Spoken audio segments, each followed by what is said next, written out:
नमस्कार साथियों, सात्विक होलिस्टिक हेल्थ के YouTube चैनल पे एक बार फिर आपका स्वागत है।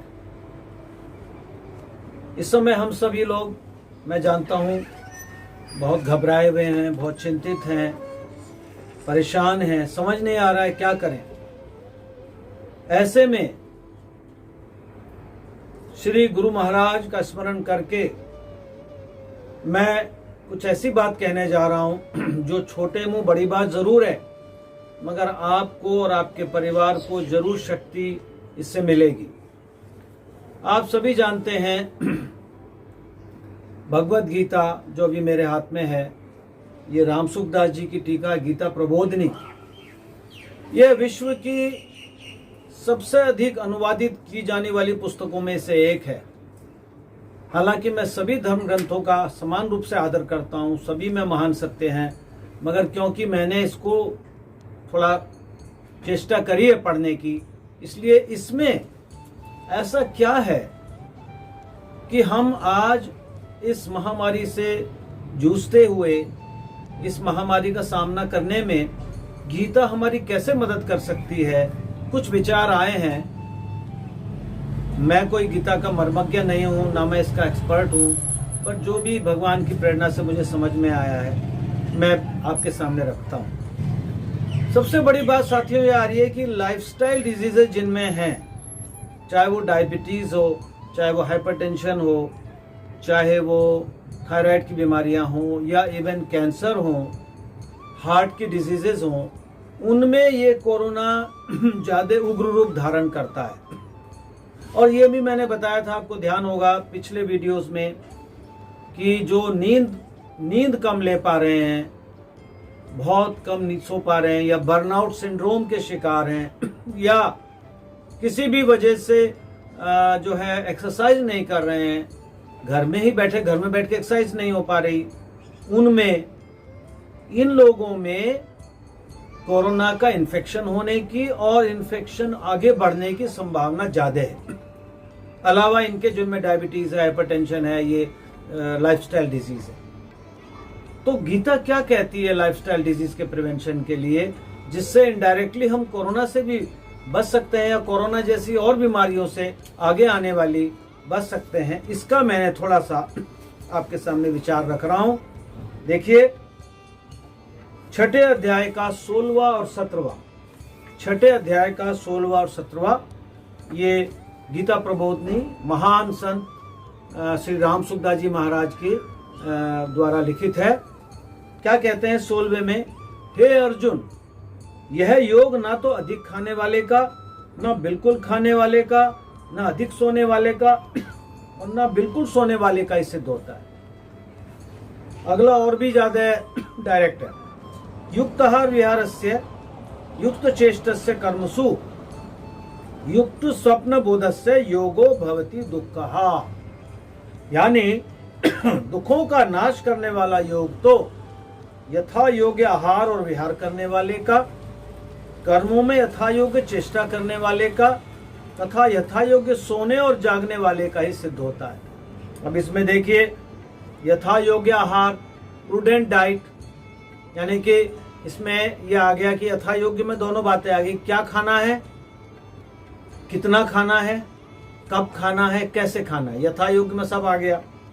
और इम्यूनिटी का डाइट से रिलेशन है ही, ये तो हम सब जानते हैं, मैंने भी कई बार अपने वीडियोस में कहा है, और मैं क्या, दुनिया भर के एक्सपर्ट कह रहे हैं। विहार में रिक्रिएशन भी ले सकते हैं, या इसमें और जो हम दिन भर करते हैं उसको भी ले सकते हैं, ऑल आवर एक्टिविटीज जो भी हम कर रहे हैं। कर्मों में यथा योग्य चेष्टा, यानी performing the duties in as best possible, ये मुझे समझ में आया। यथा योग्य चेष्टा कर्मों में, यथा योग्य सोने और जागने वाले का, एप्रोप्रिएट स्लीप एंड रिलैक्सेशन, तो ये सब बातें भी आई हुई है रिसर्च में। तो ये इसका है जो हमारे सामने है। अब इंग्लिश की जो श्री गुरुदेव के द्वारा हाईली रिकमेंडेड ट्रांसलेशन थी, वो ये है चिन्मयानंद जी की द होली गीता। जब मैंने उनसे पूछा था कि कुछ छात्र इंग्लिश में मांगते हैं आपको मालूम है मैं प्रोफेसर हूँ मेडिकल कॉलेज में, कुछ छात्र कहते हैं इंग्लिश में बताइए, तो उन्होंने कहा था ये वाली ठीक रहेगी। इसमें क्या कहते हैं Swami Chinmayananda ji, yoga is not possible for him who eats too much nor for him who does not eat at all. और एक इसकी व्याख्या में बड़ी इंटरेस्टिंग चीज लिखते हैं ये, eat whatever comes to us handy without creating unnecessary restriction to living kingdom just for our personal existence. इसका मतलब मुझे समझ में आया है कि जहां तक हो सके शाकाहारी भोजन लें and intelligently consume a quantity which does not load the stomach. कोई बहुत अच्छा लग रहा है तो उसको ओवर ईटिंग ना करें। ये तो उन्होंने इसका हुआ 16वें का। 17वें का लिखते हैं, yoga becomes the destroyer of pain for him who is moderate in eating and recreation, who is moderate in exertion during his actions, who is moderate in sleep and wakefulness. तो यहां भी वही बात आ गई कि बैलेंस, मॉडरेशन। अब आहार की बात आई। आहार बहुत प्रमुख है, चाहे वो कोरोना से बचने में हो या फिर लाइफस्टाइल डिजीज से बचने में हो। आहार तो एक तरह से मैं कहूँगा एक प्रमुख चीज हो गई हमारे जीवन में। और आहार के बारे में भी भगवान कह रहे हैं, ये आ रहा है आपके 17वें में 8वां, 17वें में 8वां, जहां ये सात्विक भोजन की बात कर रहे हैं।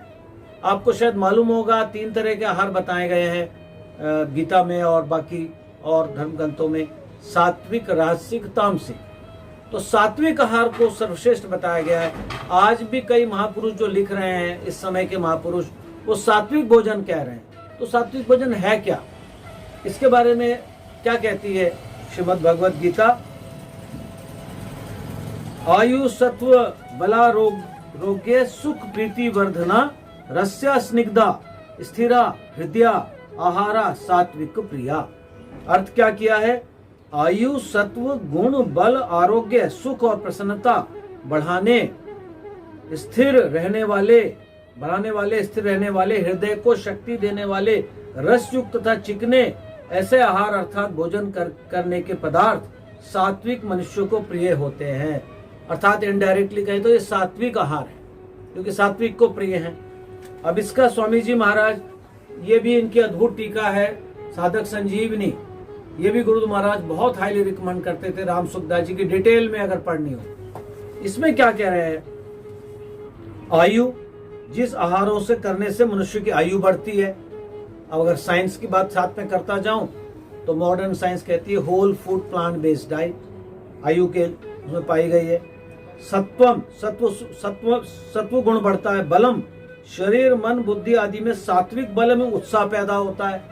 इसमें सारे आपके होल ग्रेन्स आ गए, है ना, आपके ड्राई फ्रूट्स आ गए, और भी जितने एनर्जी गिविंग फूड्स हैं, प्लांट बेस्ड मेनली। आरोग्य, शरीर में निरोगता बढ़ती है, तो उसमें भी वही आ गया, whole food plant based diet, whole grains, fruits, vegetables, milk and milk products. सुखम, सुख शांति प्राप्त होती है। प्रीति वर्धना, जिनको देखने से ही प्रीति पैदा होती है वे अच्छे लगते हैं। अब किन चीजों को देखने से प्रीति पैदा होती है ये तो word person to person depend करता है, बट जनरली स्पीकिंग एक बढ़िया कोई अच्छी सब्जी, कोई अच्छी दाल, कोई अच्छी आपका डिश बन के, या फल है बढ़िया पके हुए, उनको देखकर प्रीति बढ़ती है। स्थिरा, जो गरिष्ठ नहीं है परंतु सुपाच्य हैं और जिनका सार बहुत दिनों तक शरीर में शक्ति देता है। इसमें फिर होल ग्रेन्स आ गए आपके, जो मेरी बुद्धि है मैं वैसे ही बता रहा हूँ। देखिए इसमें दलिया आ गया या इवन खीर आ गई।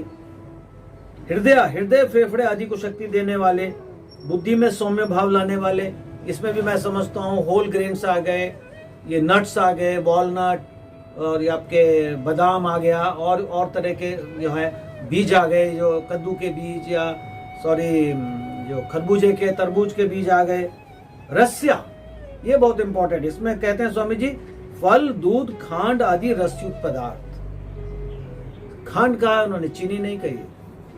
स्निग्धा, घी, मक्खन, बादाम, काजू, किशमिश, सात्विक पदार्थों से निकले हुए तेल, ये आदि स्नेहयुक्त भोजन पदार्थ। अब ये आपको मैं फिर कभी बताऊंगा कि ये जो फैट को हमने विलेन बनाया, मॉडर्न साइंस ने, ये बहुत बड़ी भूल हुई है। सारे फैट खराब नहीं होते, बहुत सारे फैट बहुत अच्छे माने जा रहे हैं, इस पर बहुत रिसर्च हो रही है, इस पर फिर कभी बताऊंगा। बट यहाँ भगवान कह रहे हैं, इनका जो अर्थ निकाला है स्वामी जी ने, चिकने, तो यानी कि ये आ गए इसमें घी बम, ये विलेंस नहीं है, मॉडरेशन में लेने चाहिए। तो ये आहार का विवेचन उन्होंने किया। और इस तरह हम देखते हैं कि गीता में कैसे कहते हैं कि बहुत महापुरुष कहते हैं, गुरुदेव भी कहते थे, गीता में ऐसा कोई प्रश्न दुनिया का नहीं है जिसका उसमें उत्तर नहीं हो। तो सवाल ये कि कैसा जीवन जिए कोरोना काल में, कैसे हम स्वस्थ रहें, तो उसका उत्तर आपको कुछ हद तक मिल गया होगा। सवाल ये भय, कि भय जो है, क्योंकि भय से भी इम्यूनिटी गिरती है, भय से भी ऑक्सीजन सैचुरेशन कम हो जाता है, बहुत अधिक भयभीत हो जाते हैं, गलत निर्णय ले लेते हैं, गलत दवाइयां खा लेते हैं। आप देख ही रहे हैं कि दवाइयों को अगर गलत ढंग से या गलत डोज में लिया जाए तो उसके दुष्परिणाम सामने आते हैं। तो भय को कैसे दूर करें?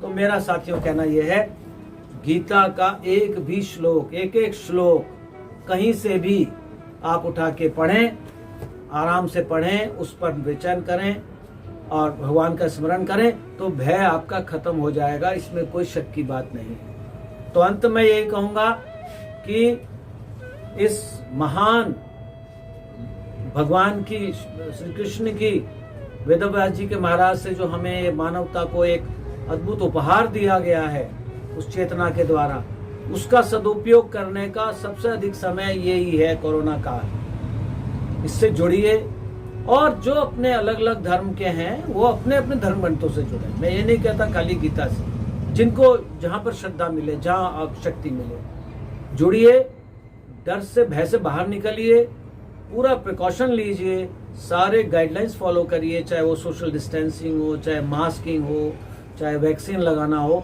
मगर साथ साथ इन चीजों को भी करिए, ताकि केवल कोरोना से ही नहीं, आने वाली समस्त बीमारियों से, आने वाली और बीमारियां, ऐसा तो है नहीं कोरोना के बाद बीमारियां नहीं होंगी, हार्ट अटैक फिर भी रहेगा, डायबिटीज फिर भी रहेगा, कैंसर फिर भी रहेगा, और बीमारियां रहेंगी, और इन्फेक्शंस आ सकते हैं, और खतरनाक भी आ सकते हैं, भगवान ना करे। तो इन सब से बचने के लिए हम अगर गीता की शरण में जाएंगे, उनकी बताई हुई लाइफस्टाइल को फॉलो करेंगे, उससे शक्ति लेंगे, प्रेरणा लेंगे, अंदर आत्मिक शक्ति को जगाएंगे, तो मैं समझता हूं बहुत सहायता मिलेगी। तो इसी के साथ मैं इस एक विशेष का मैं कहूँगा संस्करण आज भगवत प्रेरणा से हुआ है। मैं इसके लिए आप सबको एक बार फिर नमस्कार करता हूँ और ईश्वर से कामना करता हूँ कि इस कोरोना काल में आप जीवन जीने का एक नया ढंग सीखें, हम सब सीखें, मैं भी सीख रहा हूँ, और इस विपत्ति से पार पाएं। नमस्कार।